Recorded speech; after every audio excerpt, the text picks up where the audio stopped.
Teman-teman, selamat datang lagi di channel Grid Auto, dan ini adalah Toyota Avanza, tapi bukan Toyota Avanza biasa. Ini adalah varian yang sangat istimewa, yaitu varian yang paling sering ditemui di jalanan. 13E CVT, teman-teman. Avanza 13E tepatnya ya.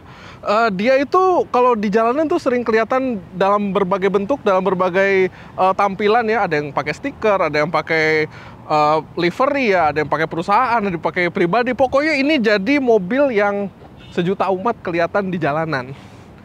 Tapi kenapa ya? Kenapa sejuta umat Indonesia itu memilih Toyota Avanza, terutama varian 13E ini ya? Kita akan kulitin semua plus minus dari mobil ini. Ini dia.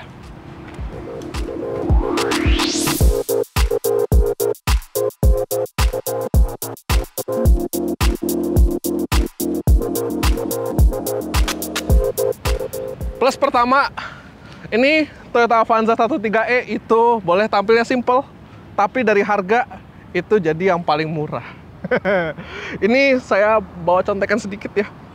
Untuk 13E MT itu harganya 239,7 juta.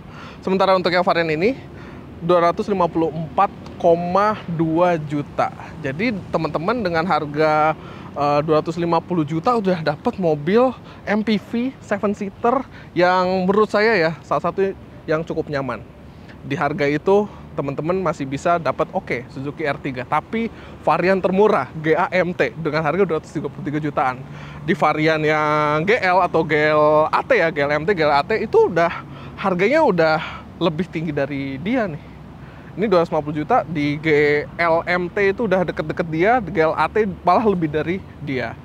Dan di harga tersebut teman-teman nggak dapat expander karena harga termurah itu di 260 jutaan. Jadi ya pilihannya ada dia, ada si Toyota Avanza 13E, lalu ada juga Daihatsu Xenia yang 13 juga. Cuma teman-teman ini Toyota, teman-teman.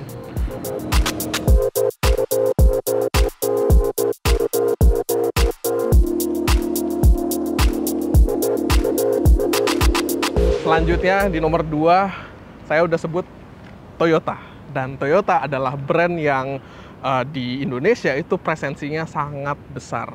Jaringan after sales, jaringan dealer itu terbesar di Indonesia.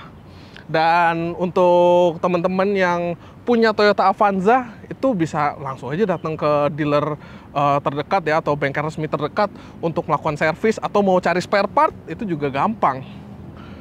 Dan bahkan nih Toyota Avanza yang 13E aja itu dikasih program after sales yang sangat menarik, yaitu namanya T-Care. Dan di program T-Care ini teman-teman dapat gratis servis dari 1000 km sampai 60.000 km, itu 3 tahun ya. Setelah itu bayarnya juga nggak mahal, 1 jutaan, 2 jutaan per kali servis ya, tergantung pekerjaannya. Jadi ya kalau dari penggunaan gitu ya, dari kepemilikan ininya nih, itu nggak berat.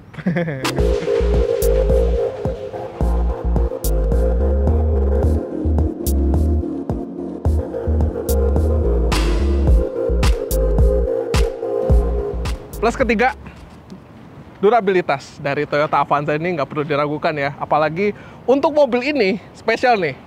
Mobil ini sudah jalan sejauh 95.000 km.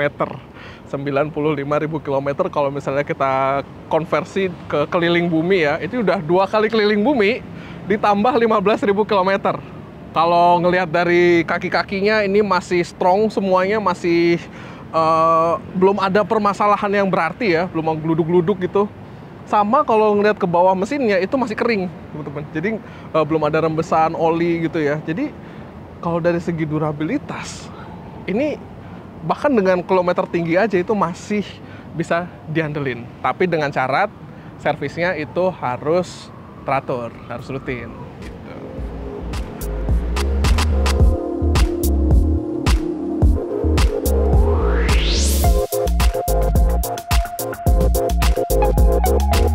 Dan ini adalah plus yang keempat dari Toyota Avanza 13E CVT, yaitu dari akomodasinya. Avanza yang terbaru ya generasi ketiga itu dibangun dari platform baru DNGA. Jadi dia platformnya front wheel drive, dan tentu saja salah satu keunggulannya adalah ini tunnelnya ini nggak ada nih. Jadi kalau dari segi akomodasi ini bisa lebih luas, dan memang lebih luas. Ini saya set di ketinggian saya 165 cm ya untuk jok pengemudinya, dan ini di 9 jari ya.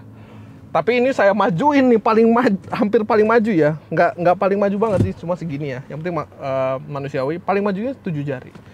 Paling mundur, lega banget. Tapi kalau saya set segini, dan saya lipat ya untuk aksesnya, itu masih bisa memberikan ruang kaki yang sangat cukup ya untuk penumpang yang ada di baris ketiga. Jadi dari space dengan sasis baru DNGA, lalu 7 penumpang, semuanya dapat space yang sangat manusiawi. Wow.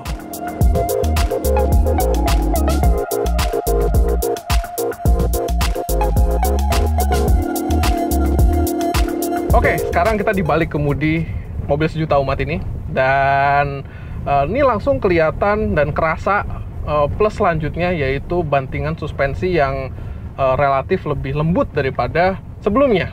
Kalau sebelumnya itu kan dia pakai suspensi belakang model solid axle ya, jadi dia punya kecenderungan lebih keras daripada mobil-mobil monokok. Dan karena ini sudah pindah ke monokok, bodinya itu bisa dibuat lebih kaku, tapi suspensinya, bantingan suspensinya itu bisa lebih lembut. Jadi kita ketemu jalan-jalan jelek ini rasanya nyaman loh. Ini kerasanya jauh lebih nyaman daripada sebelumnya, lebih empuk gitu. Meskipun kalau dari karakteristik bantingannya, Avanza 13E ini lebih ke arah moderat. Jadi ya dari satu sisi itu nyaman gitu. Sekarang kita lanjut keluar, kita cari jalan yang lebih rata ya bang. Yoi. Oke. Nah teman-teman, lanjutin tadi ya soal sasis barunya yang sekarang monokok dan memiliki suspensi yang lebih empuk. Di satu sisi Avanza 13E ini lebih nyaman daripada sebelumnya, tapi di sisi lain dari segi handling, wah ini jadi jauh lebih lincah teman-teman. Karena si sasisnya monokok ini dia lebih rigid, kalau kita belokin gitu, dia tuh rasanya tuh enak banget, bener-bener kayak lincah gitu dan ringan gitu jadinya. Untuk berkelok-kelok gitu ini jadi makin asik ya, bahkan untuk sesosok Avanza gitu. Oke, tadi kita udah ngebahas soal kenyamanan dari suspensi yang empuk dan juga dari handlingnya yang oke berkat penggunaan sasis baru. Dan mengingat ini sasisnya sekarang front wheel drive, ini ada satu benefit lagi nih, bahwa penggunaan front wheel drive ini membuat rasa akselerasinya itu jadi lebih cekatan, dan juga dari konsumsi BBM ini lebih irit. Karena dengan penggunaan format front wheel drive, dia jadi lebih minim power loss kan. Kalau dulu tuh kan Avanza rear wheel drive gitu ya, mesinnya itu longitudinal, ketemu kopel, ketemu gearbox, ketemu gardan, itu kan banyak power lossnya. Jadi mesin 1300 cc-nya tuh terkesan belet gitu akselerasinya. Sementara ini dengan mesin 1329 cc-nya, hampir saja saya nyebut 1500 cc ya. 1329 cc-nya yang tenaganya cuma 94 dk dan torsinya tuh cuma 122 Nm ya. Ini rasanya tuh jadi lebih langsung gitu. Jadi lebih cekatan gitu, apalagi dipadukan dengan DCVT. Dari segi akselerasi 0 ke 100 km per jam, Avanza 13E CVT itu tuntas dalam waktu 13,3 detik saja. 13,3 detik saja. Lalu dari konsumsi BBM teman-teman, ini yang sangat-sangat impresif. Di dalam kota ini konsumsi BBM-nya 16,1 km per liter. Lalu di rute tol itu 19 km per liter ya, karena kecepatannya lebih tinggi. dan juga di rute kombinasi dengan kecepatan rata-rata 50 km per jam, ini bisa mencatatkan 25,3 km per liter. 25 km per liter di rute kombinasi ini udah sangat irit banget. Jadi teman-teman kalau perjalanan ke luar kota ya dengan kecepatan rata-rata ya nggak kenceng-kenceng banget ya, 50 km per jam. Wah, ini bensinnya bingung nih ngabisinnya gimana. Soalnya range-nya bakal jauh banget kan, apalagi Avanza itu mesin bensinnya ya nggak rewel banget ya. Kalau soal BBM, kita sarankan tetap BBM 92. Tapi kalau misalnya teman-teman kepepet gitu ya pakai RON 90, dia masih aman gitu. Jadi kalau dari segi performa dia jadi jauh lebih baik daripada sebelumnya. Lalu dari segi konsumsi BBM, wah ini mantap banget.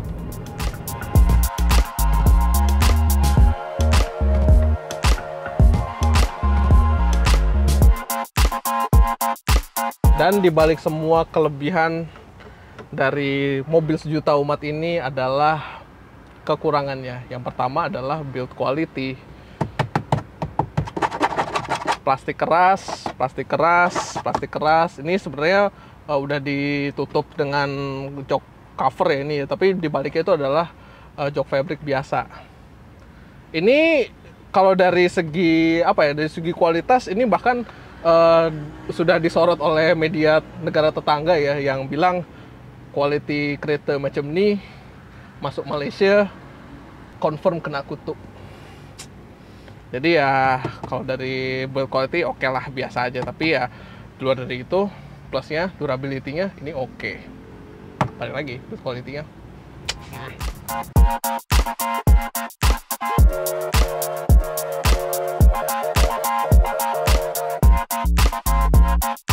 Nah, lanjut soal minusnya nih, yaitu dari kesenyapan kabin dan juga ergonomi duduk ya. Ini ergonomi duduk saya nih sebenarnya kurang nyaman ya.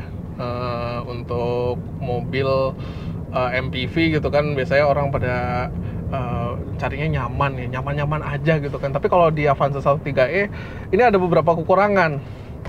Setirnya cuma tilt, joknya nggak ada pengaturan seat heighter gitu ya, jadi rasanya ya udah begini aja gitu kan. Terus ya kaki saya gitu ya ada bagian yang gantung. Terus kalau saya nginjak pedal gas, terutama ya pedal gas ya, itu saya jadi cepet pegel di kaki kanan saya. Ya itu hal-hal kecil lah, jadi bisa diakalin dengan istirahat lebih banyak. Tapi yang lanjut saya gatal adalah dari kebisingan di interior ini. Ini karena varian terendah ya, kekedapan kabinnya tuh kurang. Apalagi kalau misalnya ketemu mobil gitu ya, itu masuk semua suaranya. Ya nggak semua sih, ada beberapa yang teredam, cuma kedengeran banget.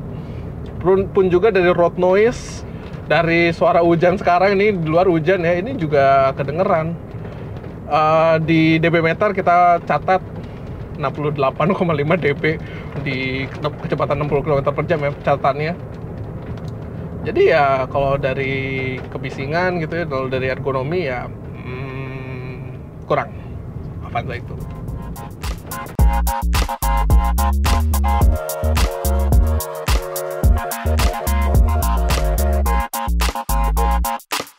Dan ini adalah problem yang cukup besar selain suara hujan di luar, yaitu adalah performa ketika menanjak, teman-teman. Kita udah pernah tes di Veloz, kita udah pernah tes di Xenia, dan dua-duanya punya problem ketika kita menanjak dengan beban penuh. Oke, orang bilang front wheel drive, ya front wheel drive bisa nanjak gak tuh? Kemarin rear wheel drive semua bisa nanjak, kalau front wheel drive gimana? Ya oke, dari segi fisika, kalau front wheel drive dia akan cenderung mengalami namanya loss grip di bagian depan, karena weight shiftnya, bebannya itu pindah ke belakang. Dan ketika beban itu pindah ke belakang, roda depan itu cenderung tidak mendapatkan grip untuk penanjak ya. Jadinya ya akan struggle di tanjakan. Tapi ketika kita coba di Xenia nih, ini di Xenia 1500 cc, kita coba desainnya 1500 cc. Di percobaan pertama itu nanjak. Bisa. Sebenarnya bisa. Front wheel drive itu bukan permasalahan utamanya.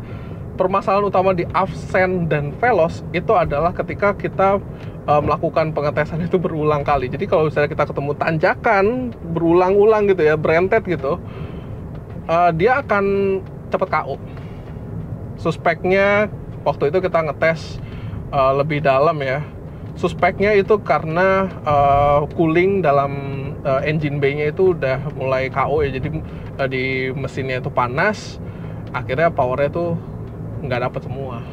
Jadi ya mungkin itu jadi problema terbesarnya Avcen Veloz sekarang ya.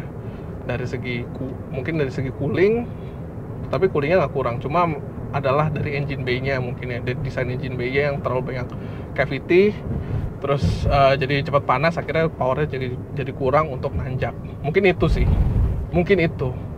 Well, kalau misalnya teman-teman bawa sendiri gitu ya, atau bawa penumpang yang nggak banyak ya, 5 orang, 4 orang, standar keluarga Indonesia,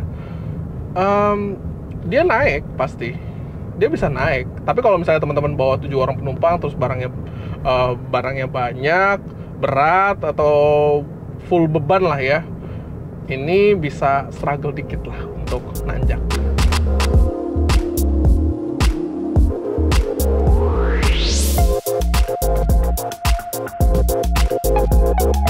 Oke, sebelum kita closing ya, mobil sejuta umat ini kalau di pasar mobil bekas, dia harganya di range antara 150 sampai 180 juta untuk tahun 2022-2023 ya. Tergantung dari kondisinya. Kalau ini mungkin saya akan kasih di kira-kira di 155 jutaan lah ya. Tapi gini, dengan harga yang terjangkau, bahkan dari barunya 250 jutaan gitu ya, dia udah memiliki banyak sekali plus. Dari rasa berkendara dia lebih nyaman daripada sebelumnya, lalu dari performa, akselerasi pun juga dari konsumsi BBM dia lebih baik dari sebelumnya, bahkan sampai kombinasinya sampai 25 km per liter. Terus dari apa lagi nih, dari segi akomodasi 7 penumpang udah oke dan manusiawi pula. Nah gitu, dari durability-nya oke, dan paling menariknya adalah dari after sales-nya juga mantep banget. Pelayanannya oke, terus banyak gratisannya. Cuma dibalik semua itu masih ada beberapa kekurangan. Dia dari build quality kurang. Lalu dari segi apa lagi nih? Dari segi nanjak, dia juga ada problem, terutama kalau misalnya nanjaknya itu beruntun ya. Ada nanjak, dia bisa KO. Dan yang paling besar kekurangannya, yang nomor 3 adalah dari segi ergonomi dan juga dari kebisingan di dalam. Jadi kalau misalnya teman-teman cari mobil yang lebih nyaman dari segi kebisingan ataupun ergonomi, mungkin bisa lari ke yang lain, R3 atau misalnya Expander gitu ya. Overall, ini mobil sudah sangat diandalkan. Memang jadi pilihan sejuta umat. Itu aja dari saya. Jangan lupa like, subscribe. Terima kasih sudah menonton video ini, dan sampai ketemu di video berikutnya ya. Dadah!